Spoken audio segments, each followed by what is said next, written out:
शरणं गतानां भूयाद्भवक्लेशभयोपशान्ति शान्तिर्जिनो मे भगवान शरण्याः। खत्म। शांतिनाथ भगवान की जयकारा जोर से बोलिए, हृदय से। 24 के नाम जोड़ते हैं।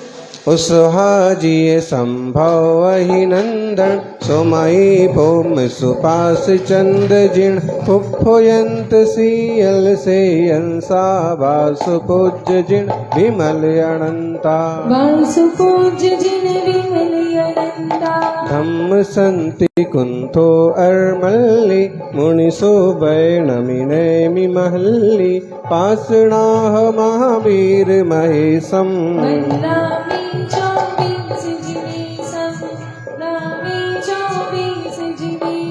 वंदामि 24 जिनेशम। 24 तीर्थंकर भगवान की।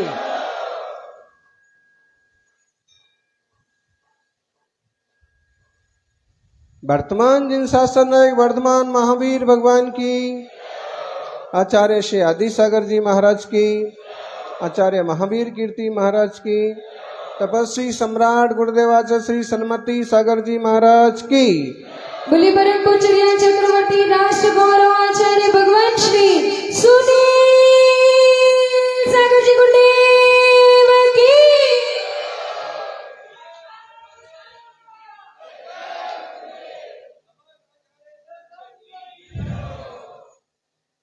कौन क्या लाता है, कौन क्या लाता है, कौन क्या ले जाता है।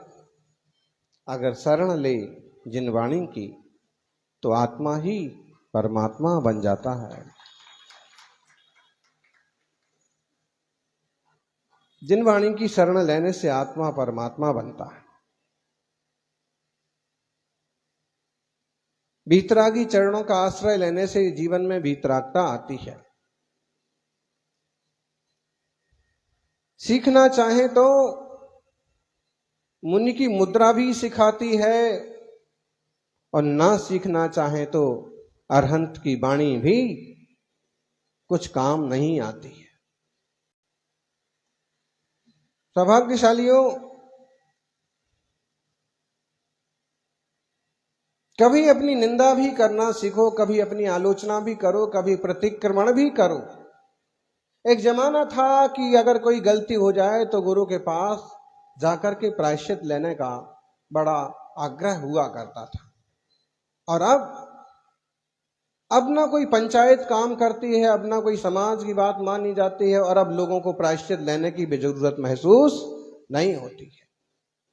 ध्यान रखिएगा कि अगर हमसे कोई त्रुटि हुई है, कोई गलती हुई है, तो पश्चातापात फलच्युति, पश्चाताप कर लें। और अगर बार बार गलती होती है तो प्रायश्चित लें, उस दोष को मिटाएं। नहीं तो नाव में नौ रविविराह एक शब्द आया है चारित्र भक्ति में। पूज्यपाद स्वामी ने एक शब्द लिखा, चारित्र की नाव को वहां क्या कहा? छोटी अभिविराह, नाव रविविराह।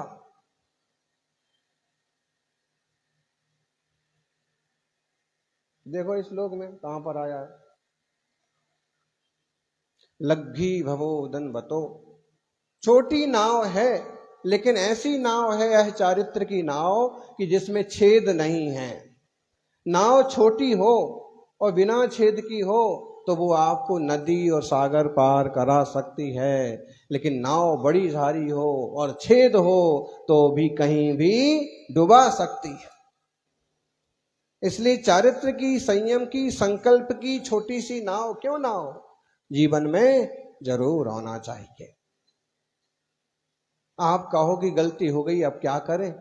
हो गई तो हो गई, सबसे होती है भाई, सबसे होती है। लेकिन सब लोग गलती को गलती नहीं समझ पाते, प्रायश्चित नहीं कर पाते हैं। कोई भाग्यशाली होते हैं जो अपने दोषों को मिटा करके भगवान बन जाते हैं। छोटे छोटे छेद होते जाएंगे और एक दिन नाव पूरी डूब जाएगी। इसलिए छोटा छेद भी नहीं होने देना चाहिए। हमारे साथ क्या हुआ हम आपको बताएं। बताएं क्या? अच्छा नहीं लगता है बताने में, फिर भी बताएंगे। जैसी गर्मी अभी पड़ रही है, इससे भी थोड़ा तेज और गर्मी के दिन थे। दीक्षा बरुआ सागर में हुई 1997 महावीर जयंती, और उसकी तो गर्मी तो है ही वो भी। और उसके बाद पहुंचे छोटे गांव में सकरार में। कहां पर पहुंचे? ससुराल नहीं समझना,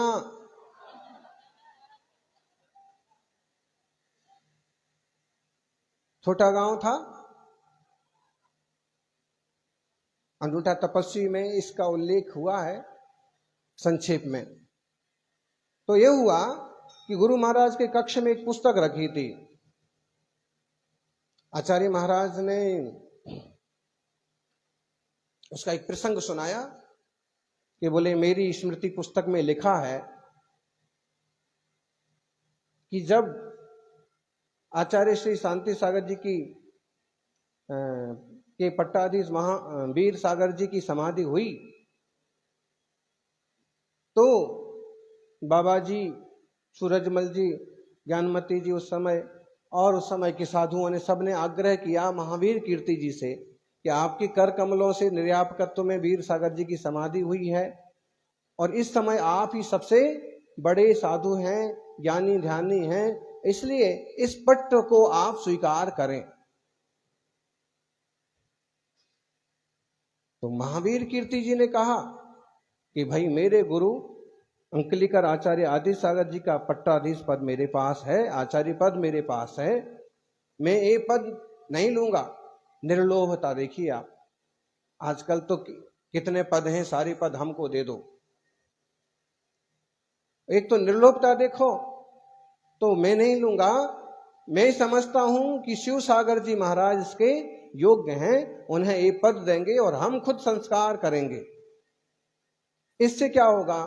दो धाराओं में श्रवण परंपरा चलेगी और पूरे देश में जिन धर्म की प्रभावना होगी, साधु सब तरफ जाएंगे।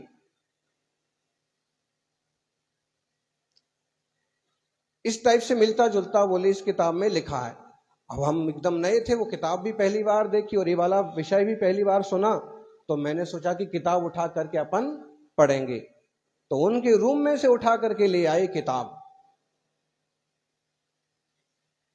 गुरु महाराज की चौकी पर नहीं रखी थी, उनके पाटे पर नहीं थी, साइड में रखी थी। तो हम सोचे कि मंदिर की चीज, हमने एक युवक से पूछा कहाँ की है, बोले मंदिर की किताब है। तो हमने गुरु महाराज से नहीं पूछा, हम वो किताब उठाई, ले गए और अपने वहां पढ़ने लगे। पढ़ करके तो पूरी कहानी है, संस्मरण है ज्ञानमती जी के, तो अच्छी लगी, हम पढ़ने लगे। दूसरे दिन आचार्य महाराज ने रूम के बाहर से देखा, ये किताब यहां कहां से आई? तो हमने कहा कि महाराज जी मैं लाया। तो हमारे रूम से उठा करके तुम कैसे लाए? तो हमने कहा कि क्या बताएं, बताइए। हमने कहा कि पढ़ना था, इसलिए मैं एक लड़के से पूछ के लाया। तो किस लड़के से पूछ के लाए? उसको बुलाओ। नीरज नाम था। बाहर गए हम, तो लोगों ने कहा कि वो तो स्कूल गया है। हमने कहा कि वो तो है नहीं बाहर, गलती हो गई, आप जो प्रायश्चित दोष हो करेंगे। तो बोले आज का उपास करो। पहली बार में एकदम 12 बज गए। ये कहानी हमने क्यों सुनाई आपको? छोटा सा भी छेद नहीं होने देना चाहिए। पहली बार ही आपने किताब उठाई, पढ़ने के लिए उठाई, लेकिन बिना पूछे उठाई। बिना पूछे उठाना भी एक तरह से दोष है। उपास करो। उसके बाद से कुछ उठाने धरने का कोई काम खत्म ही हो गया।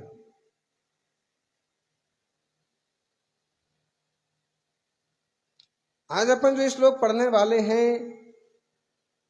दातरण सत्रिका में सामायिक पाठ में, चूंकि इस पर एक प्रवचन हुआ है पहले, इसका नाम भी माध्यस्थ भाव,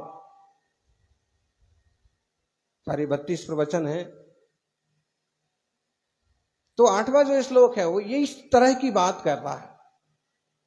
अतिक्रमम यद विमते व्यतिक्रमम जिनातिचारम सुचरित्र कर्मणा व्यधामनाचार मपि प्रमादतः प्रतिक्रमम तस्य करोमि शुद्धये।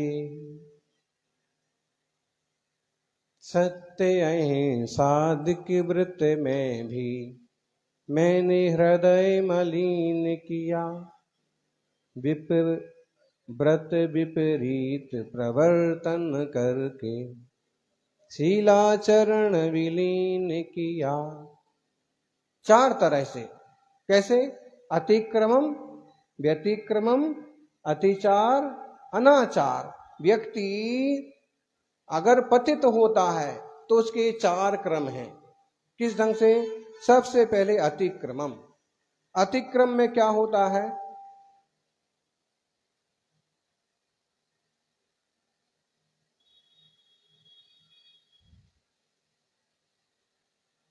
अतिक्रम में क्या होता है?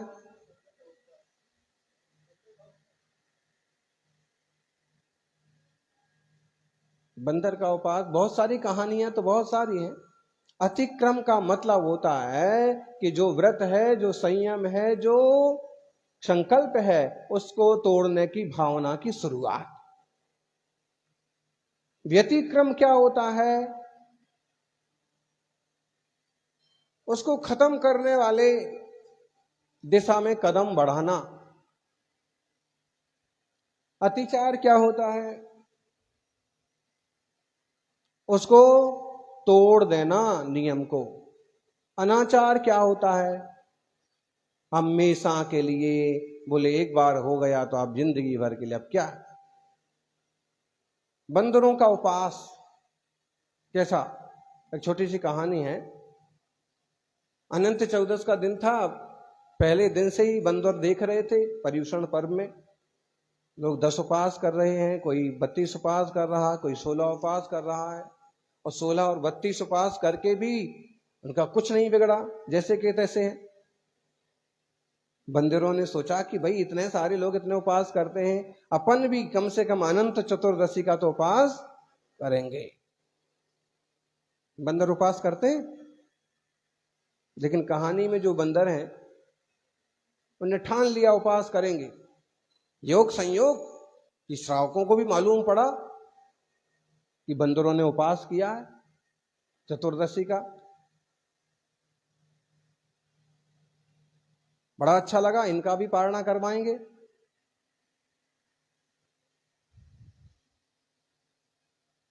और तभी कोई श्रावक केले लेके आया और बंदरों के पास, सब बंदरों को 1-1, 2-2 केले दे दिए। अब बंदरों का उपास है और हाथ में केला है। अब बोलिए, अब क्या होगा?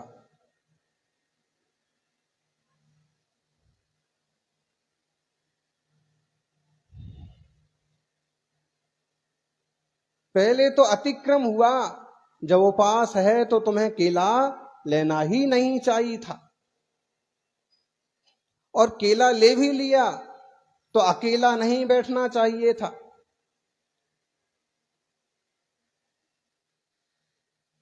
अतिक्रम, व्यतिक्रम हुआ। सब ने अपना अपना केला दबा के रख लिया। अलग रख दें, कल देखेंगे, नहीं, एकदम पास में रख लिया। और पास में ही नहीं रख लिया, कुछ बंदरों ने तो क्या किया कि उनके गले में थैली होती है, तो उन्होंने कहा खाएंगे नहीं, लेकिन थैली में तो रख ही सकते हैं, इधर गले में मुंह में भरते जाते हैं। अतिक्रम हुआ, व्यतिक्रम हुआ। फिर अब अंदर, गले के अंदर तक तो रख ही लिया है, फिर खा लिया। क्या हो गया? अतिचार। अब केला तो खा लिया है, अब क्या हुआ उपवास?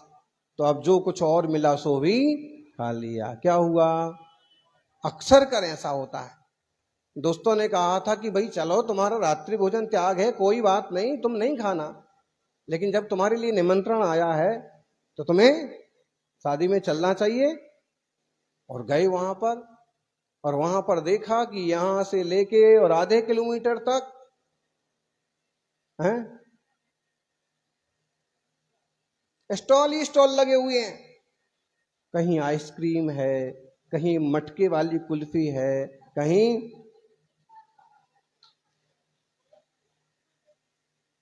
श्रीखंड है। अब देखो खाने वाले खा रहे हैं और आप अकेले। अतिक्रम हो गया, देख रहे हैं और धीरे धीरे देखते देखते ललचाई नजरों से फलूदा। फलूदा क्या होता है जी? क्या होता है? जो भी होता है, लेकिन होता तो है। अब ये सारी चीजें हैं, खाने वाले खा रहे, आप देख रहे, मन में आने लगता है कि मेरा रात्रि में खाने का ही तो त्याग है, आइसक्रीम का थोड़ी त्याग है। दूसरा दोस्त भी कहता है कि तैने क्या त्याग किया था? भाई मैंने तो कहा था मेरा अन्न का त्याग है। अब चालू हो जाओ फिर। तो आइसक्रीम खाई कि फिर आता है जलेबी भी है।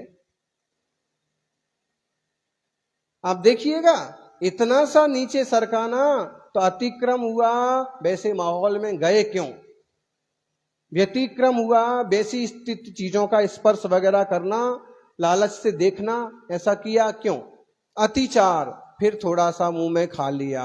अब जब खा लिया तो दोस्त लोग कहते हैं कि इतना खाओ चाहे इतना खाओ, नियम तो तुम्हारा अनाचार हो गया। इतने पर भी रुक जाते कि नहीं, अब देखो तुम्हारे कहने से इतना खा लिया, इसका प्रायश्चित ले लूंगा, अब नहीं खाऊंगा। लेकिन सब समझाने वाले मिल जाते सो।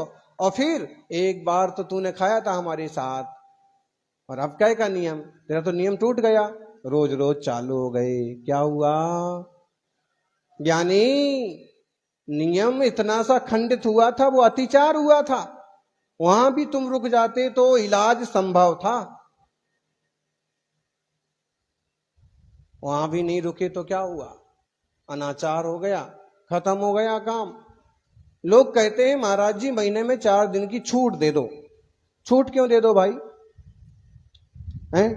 कोई आदमी कहे 4 दिन दारू पीने की छूट दे दो, 4 दिन होटल में खाने की छूट दे, छूट मत मांगो, नियम के ढंग से लो। लेकिन अगर कभी मजबूरी में ऐसा हुआ तो उसका प्रायश्चित लो।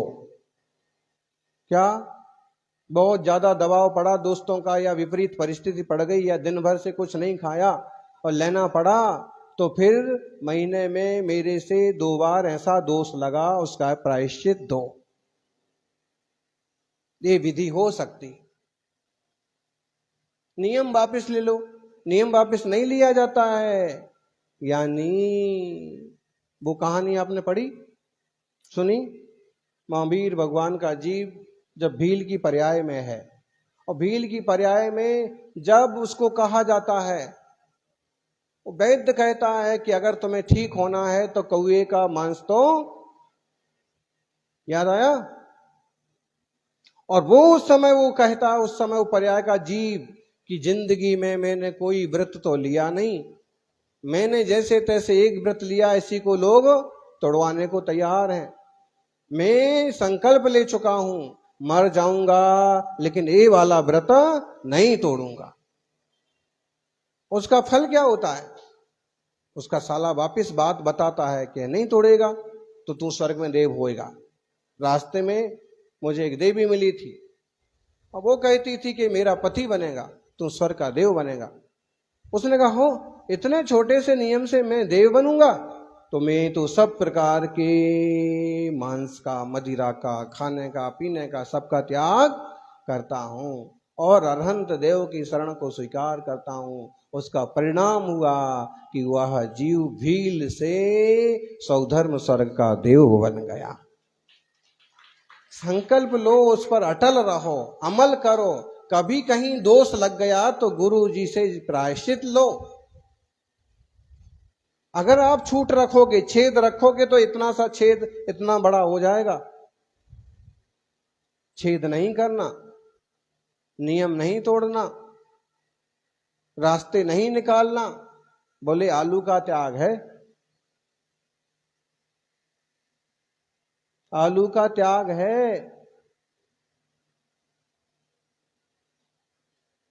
अब लोग आलू की साग परोस रहे थे, और आलू की साग और पूरी, उसका स्वाद तो बहुत बढ़िया होता है, लेकिन अनंत निगोदिया जीवों का पिंड है। फिर भी ना समझी में कैसा होता है, भाई मेरा आलू का त्याग है। लोगों ने कहा कि देखिए इनका आलू का त्याग है, इन्हें मत परोसिए। और जब वो बार बार आलू की सब्जी और रस वाला, उसमें रस वगैरह सब दिखता है, उसके ऊपर छौंक दिखता है, उसकी गंध आती है, तो दूसरे जब उसमें यूं डाल डाल के खाते हैं तो इनसे भी रहा नहीं जाता। और अब की जब परोसने वाला आता है और पड़ोसी कहता है ना इनको नहीं परोसना, आलू का त्याग है, वो कहता है कि तुम क्यों अंतराय डालता है, तू क्यों अंतराय बनता है। अरे भाई होनहार जैसी होगी वैसा हो जाएगा, तू तो मत अंतराय कर। और मेरा आलू का ही तो त्याग है, आलू के झोल का तो त्याग नहीं है। होता है ना, अतिचार कैसे लगते हैं, रास्ते कैसे निकालते हैं। आलू की झोल का त्याग ही त्याग है। उसने कहा भाई तेरा झोल का त्याग नहीं है तो तू जान। अब परोसने वाला आया तो उसने क्या किया, झोल झोल झोल झोल डाल दो। अब झोल डालने लगे तो झोल डालते डालते आलू के टुकड़े भी आने लगे, तो उसने चम्मच को बीच में अड़ाया, ये टुकड़े ना जा पाए। तो उन्होंने कहा कि चम्मच को क्यों बीच में अड़ाता है, क्यों अंतरा डालता है, बताइए। अब आप आलू लो कि आलू का झोल लो, दोष नहीं है, दोष है, मेरा होटल का त्याग है। होटल में त्याग है, होटल से मंगा के घर में खाएंगे तो चलेगा, नहीं चलेगा। कई लोग ऐसा नियम लेते हैं, महाराज जी जब तक घर में रहेंगे तब तक रात्रि भोजन त्याग। ऐसा हुआ, एक युवक ने सवेरे नियम लिया, शाम को भैया वृत्ति में आए तो दूसरे ने कहा कि महाराज जी ये तो खा रहा था, घर के ओटले पर बैठा हुआ खा रहा था। तो उसने कहा महाराज जी मैंने नियम तो ये लिया है, जब तक घर में रहूंगा तब तक त्याग। मैं तो घर के बाहर ओटले पर बैठ के खा रहा था, घर के अंदर थोड़ी था। अतिचार अनाचार कैसे लगते हैं, यानी आजकल की दोस्ती की शुरुआत भी ऐसे होती है, छोरे छोरियों का बिगाड़ भी ऐसे ही होता है, मोबाइल पर गलत चीजों का इस्तेमाल भी ऐसे ही चालू होता है कि क्या हो गया देखना ही तो है, क्या करते हैं लोग थोड़ा इसको समझना ही तो है, दुनिया चलती कैसे है इसका रस ही तो लेना है। और इतने से घुसे कि जरा फिसले की फिसलते चले गए। इसलिए छिद्र भी नहीं छोड़ना चाहिए। जागृति में थे तो एक दिन एक सज्जन आए और कहने लगे महाराज जी हम सब क्षुल्लक जी के लिए चांदी के कटोरे देना चाहते हैं। चांदी के कटोरे किसको अच्छे नहीं लगते।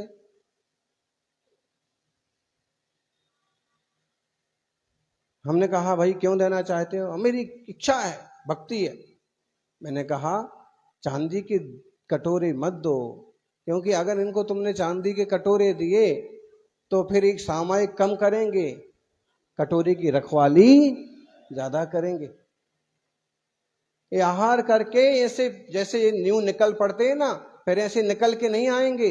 जब तक वो श्रावक धो करके मांझ करके कटोरा नहीं देगा तब तक इनको उसके इंतजार में वहीं खड़ा रहना पड़ेगा। कटोरा दे करके एक तरह के परिग्रह से और चिंता से बंध जाएंगे। इसलिए भाई तेरी चांदी तुझे मुबारक, और चांदी के कटोरे भी कुछ देने की जरूरत नहीं है। इतना सा परिग्रह रखेंगे तो इतना आ जाएगा। जब कटोरा भी रख सकते हैं तो अमुक चीज भी रख सकते हैं, तमुक चीज भी रख सकते हैं।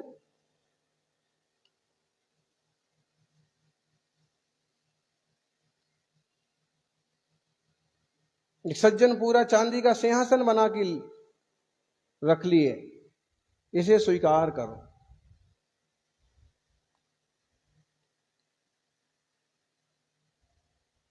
क्या होगा? इनकी रखवाली में ही समय जाएगा। फिर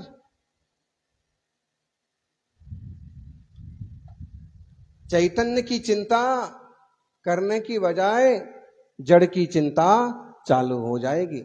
श्रावकों को देखो, जितना परिग्रह है उतनी चिंता है, और जितना निष्परिग्रही है उतना शांति है। बेटों को जिम्मेदारी सौंप दी, काफी हद तक स्वतंत्र हो गए। अब वो करें, वो जाने।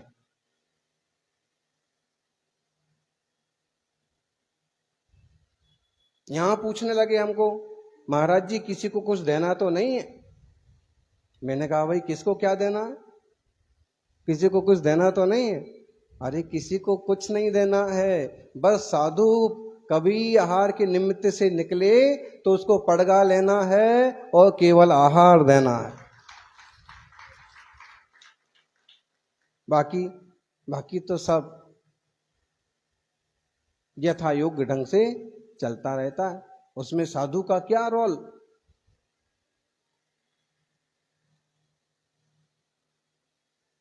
देखिए आप, बाहर के जो 10-12 परिवार जुड़े हैं अलग अलग शहर के, सबकी अपनी अपनी जिम्मेदारी, सबके अपने अपने लोग, सहयोगी, व्यवस्थाएं। ऐसे भी श्रावक होते हैं।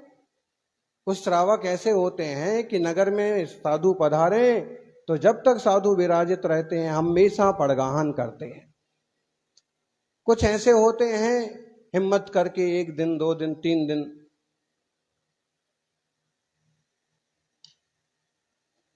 युद्ध स्तर पर व्यवस्थाएं बनाते हैं, और एक ही दिन में दूसरे दिन में पंचर। लेकिन उतनी हिम्मत करी। लेकिन कोई सौभाग्यशाली ऐसे होते हैं कि अपने नगर में भी सेवा करते हैं, और का मौका पड़ गया, शक्ति बन गई तो दूसरे जगह जाकर के भी सेवा करते हैं। क्यों? जो शास्त्र गुरु का सानिध्य मिलेगा, शुद्ध आहार करेंगे, शुद्ध आहार कराएंगे। बहुत महत्वपूर्ण विषय है साधु का सानिध्य। उससे जो निर्मलता बनती है, उससे जो भेद की विज्ञान की कला आती है, प्रैक्टिकली साधना जो जीवन में आती है, वो और कहीं नहीं आती है। बैठे हैं ऋषभ विहार के प्रधान, सप्तमी को कहा पुरुषोपवास का नियम।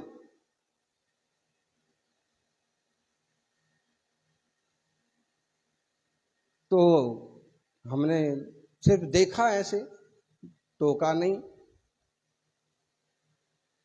समझे नहीं। हमारा आशय था कि गर्मी है, देखो पुरुषोपवास जमेगा कि नहीं जमेगा। साधु को पता पड़ रहा है कि कितनी उष्णता है, शरीर किस ढंग से काम करता है, और अगर आपको चलना फिरना दौड़ना भागना विहार करना है तो आपको कितना सहन होगा। प्रैक्टिकली प्रयोग। फिर दूसरे दिन आए, बहुत खुशकी हो गई। बोले महाराज जी, खुशकी समझ में आया ना? गला सूख जाता है, बोल रहे हैं ना, तो ये भी जबरदस्ती बोलना पड़ता है कि प्रवचन तो करना ही है। बोला नहीं जाता है, मुंह चिपकता है। एक तो साधुओं से तपस्या करने का इस टाइप से प्रैक्टिकल होता है कि उनके अनुभवों के आधार से वो साधना करते हैं। उनकी साधना देखने से अपने को वैसी साधना करने की एक तो प्रेरणा मिलती है, दूसरा तरीका समझ में आता।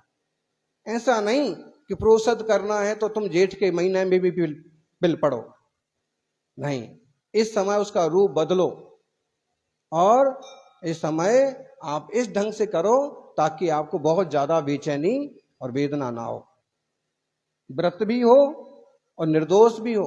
तो उसका जो मध्यम रूप है उसे अपनाओ। 3 दिन एकासन करके भी इस व्रत को पूरा किया जा सकता है श्रावकों के द्वारा। पहले और तीसरे दिन एकासन, बीच वाला उपवास करके भी किया जा सकता है। और पहले दिन एकासन, आखिरी दिन एकासन और बीच में उपवास, एक कहलाता है प्रोषदोपवास। लेकिन पहले दिन दोनों टाइम ले लिया जाए, सुबह भोजन शाम को पानी, तीसरे दिन सुबह भोजन शाम को पानी और बीच में उपवास, ऐसा भी किया जा सकता है। तो इस ढंग से त्यागी जनों की संगति से व्रतों के करने के और साधना को निभाने के तरीके भी मालूम पड़ते हैं। मुनियों का तो खैर प्रोषदोपवास ही होता है, वहां ऐसा नहीं चलेगा। तो इतना समझें कि जहां पर नुकसान होने का खतरा है वहां ना जाएं, परिणाम फिसलने का खतरा है। दोस्तों के साथ बोले बियर बार गए ही तो थे, गए थे, लेकिन किसी ने देख लिया तो कहने को हो जाएगा या फलाने का लड़का भी शराबी है। तो हम गए थे सिर्फ कि 4 दोस्त जा रहे तो मैं भी चला जाता हूं, मेरे को तो छूना भी नहीं है। गए क्यों? ये अतिक्रम हुआ, मैंने छुआ भी नहीं। भाई व्यतिक्रम नहीं किया तुमने, लेकिन अतिक्रम तो हुआ। वैसी लाइन पर गए क्यों? जिस गांव जाना नहीं उस गांव का रास्ता क्यों पूछना? बोलो। जो काम करना नहीं उस तरफ देखना भी क्यों? अतिक्रम से बचें, व्यतिक्रम से बचें, अतिचार से बचें। कभी कदाचित हो गया तो अनाचार तो कभी नहीं करना। नियम को पूरा तोड़ना तो नहीं।